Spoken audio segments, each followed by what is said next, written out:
avec lui, c'est qu'il avait été habitué à ne jamais rien recevoir. Personne ne le regardait, jamais vraiment, il était seulement vu pour ce qu'il accomplissait.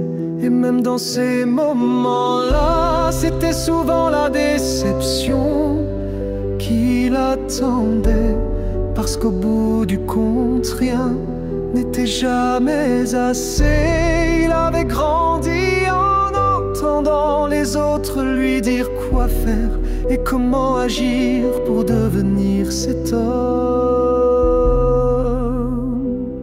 parfait qui ne laisserait s'échapper aucun signe de faiblesse ni de fragilité, où la mort guette depuis son trône de larmes et de souffrance. C'était à lui qu'on avait attribué le rôle de bouclier, celui qui supporte tous les coups pour protéger.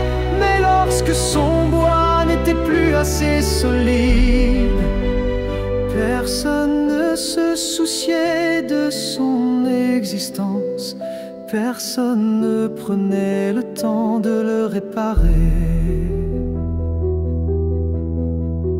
Il demeurait là dans un piteux état, noyant sa peine dans le silence, parce qu'un homme qui se plaint est un bouclier, bon à rien, mais à force il était devenu lassé, fatigué, avec le sentiment pesant qu'il n'y arriverait jamais. La pression immense sur ses épaules de maître, à l'abri tout ce qui compte pour lui, avait fini par vider son cœur de toute énergie.